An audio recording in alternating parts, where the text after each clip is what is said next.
Hey guys, hope you all are doing well. Here I am back with my fourth episode of Crack the Interview C# chapter. As you know that here we are discussing about various topics which may help you to prepare better for the upcoming days. In our earlier few topics, we have discussed few of the OOPS concepts.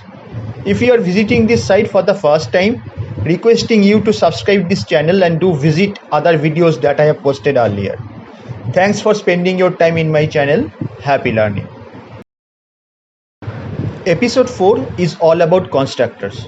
Constructor is integral part of object creation. Constructor gets executed when we are using new keyword to initialize the object of a class.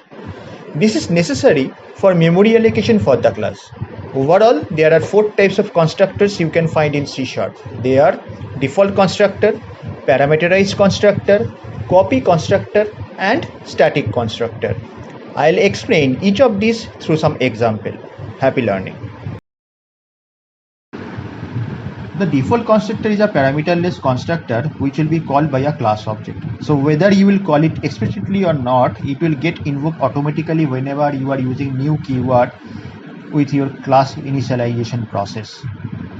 Now let's say you want to overload the constructor, then how you can do it? Because default constructor not having any parameter, and the default constructor always initializes the object with the same values. So in this case, you just need a simple thing. You just have one constructor, another one constructor with the same name, but in this case it will be having some parameter within it, and through that parameter you can set different values, and that is all for parameterized constructor. Now let's discuss on the copy constructor. When you want to initialize a new object with the existing object values, then you can use this copy constructor. This is again a parameterized constructor which takes a parameter of the same type. The main purpose of copy constructor is to initialize a new object with the values of the existing object. Okay, I hope you are following me. Then now move on to the static constructor part. So static constructor is used to initialize the static data members of the class. We can create a constructor as static by using static keyword in front of that constructor name, and it will be invoked only once. Static constructor is only called while you are creating that first instance of the object. So down the line there is no matter how many number of instances of the class are created, but it is going to invoke only once. So in my following example, I will show you that how actually this static constructor getting invoked, and as I mentioned you that it is only invoked for the one time. That will also I'll show you, and I'll just requesting you to go through that example through the code that I'll be showing you very carefully, because this kind of scenario or case study you might expect in your interview. So be focused on this example pattern. Thank you.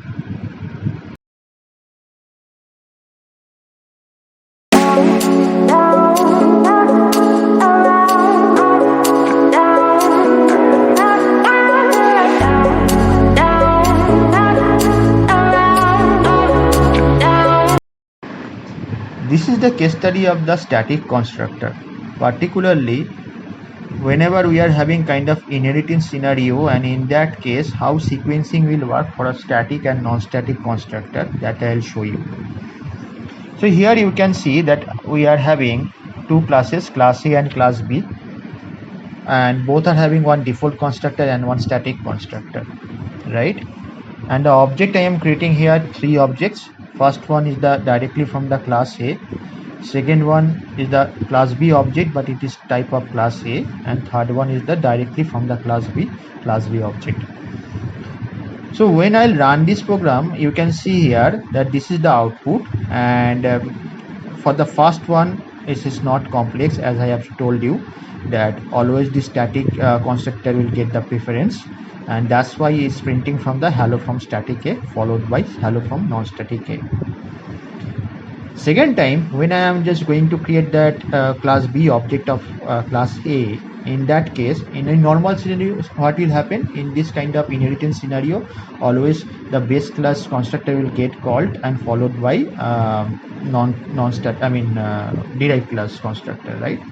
But here, as already this static static constructor of class A being called, so it's not going to print the same thing again and again, because it's already available with the life cycle of this program.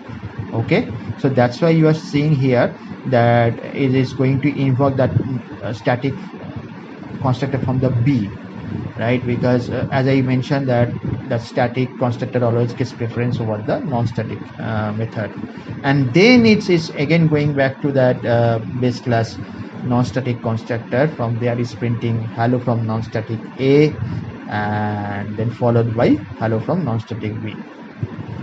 Okay, last two outputs is from the last object creation. I mean, B instance 3 equal to new B. From that actually it's getting printed. And here you can see that as already that class A and class B's static constructor being called, so it's not going to call them again and again. So everything got skipped, and it's just going to print hello from static A and hello from non-static A and hello from non-static B. Okay, I hope you understood this flow. If not, I'll just request you to write this code in your editor and understand this flow very carefully. It will really help you to clear your basics. Okay, so happy learning. Now let's have a look some of the important points from the static world. Here are those.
So friends, you might have observed that throughout this session, I have given more importance towards static constructor and static method. The reason behind it, this is the area that carry more weightage among all the constructor that we have discussed. This is also very important for your interview preparation because interviewers love this topic. So get prepared and crack the next opportunity. Thanks for your time. Please do subscribe and share among your friends. Thank you.